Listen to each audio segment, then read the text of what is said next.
Hey everybody, welcome in. No Wrong Answers, day 2 of the Players Era Tournament out in Vegas. Syracuse and Kansas tipping off approximately 3:30 this afternoon. And man, I think today, what happens today is going to go a long way the rest of the year in framing what we saw yesterday. Syracuse falling to Houston by the final score of 78-74 in overtime. A bad loss by no means, a game that could have or should have been won when you factor in the missed free throws. A tangle into overtime with the defending national runner-up and number 3 Houston Cougars.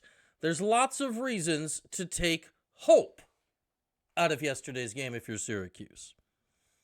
But will there be meaning? Will it be misplaced hope? Will it just be a missed opportunity? And that's where today and whatever happens in Game 3 in the Tennessee game next week come into play. Because when you're thinking big picture, when you're thinking net, when you're thinking March, Houston will help you in perception, and it helps you slightly in the numbers that you lost close to a really good team, but it's not a quad 1 win. All that's going to go down as in March is a quad 1 loss.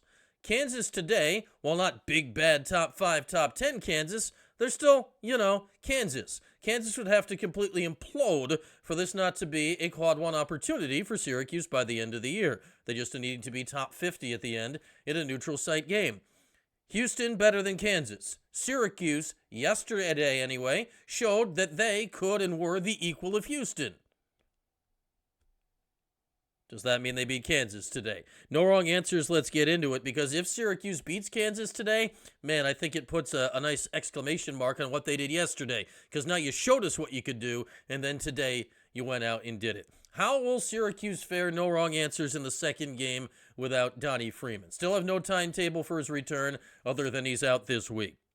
Yesterday, Sadiq White started. He was fine in 19 minutes of action, was a little unsteady at the offensive end. I thought he had some really nice moments at points on defense. And then off the bench at that spot was Tyler Betsey. We named him our Wildbirds Unlimited Big Air Player of the Game yesterday. Why? 16 points, huge first half, major 3 final minute of the game yesterday to tie it and eventually send it to overtime. Those two today, no wrong answers. I think despite Betsy's efforts yesterday, Sadiq remains in the starting lineup today. I think Sadiq against Kansas has a chance to fare even better. Let's go 6 points and 7 boards for White today. How about a block shot and a dunk to go along with that?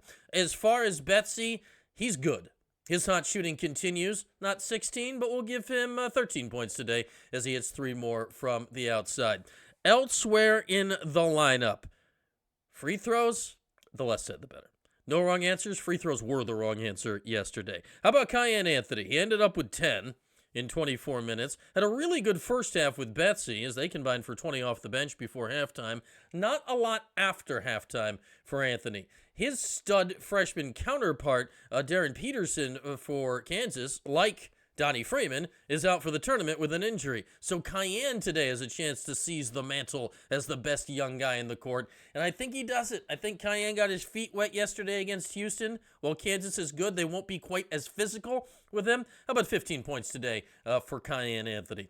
Likewise, we saw some positive signs yesterday from J.J. Starling. He had 11. He was getting to the hoop in the second half with toughness.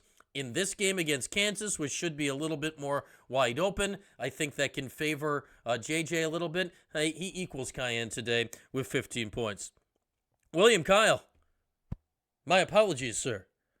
I thought yesterday against Joseph Tugler he would struggle with the strength of Tugler. They're both about 6'9". It's not the size, it's the strength. Joseph Tugler is one of the strongest, if not the strongest defender in all of major college basketball. Kyle struggled a bit early. Tugler did block 6 shots. William Kyle yesterday had a double-double. 12 points, 10 rebounds, and he was fierce in the second half. He was athletic in the second half. I think William Kyle's got it in him today. How about another double-double? 11 points, 10 rebounds today for Kyle. No wrong answers, Nate Kings. He did it all except make threes yesterday. He was outstanding on defense. He made a couple of circuit shots at the rim. I think he finds a way for 2 to fall from the outside today. Let's put it all together and shake it all up. It's Syracuse and Kansas. Unfortunately, no wrong answers. Carmelo Anthony will be courtside. He's 1-0 all-time against Kansas. when you like to see him get back on the court for another one if you could. That said, I think the result is very similar to what happened when Carmelo played Kansas. That was a three-point ball game, as we all remember, back now 22 years ago. I'm going to go a 4-point ball game today, as was yesterday. Slightly higher scoring, 81-78. That was a good score 22 years ago. Today, we're going to go 83-79. Syracuse, final score.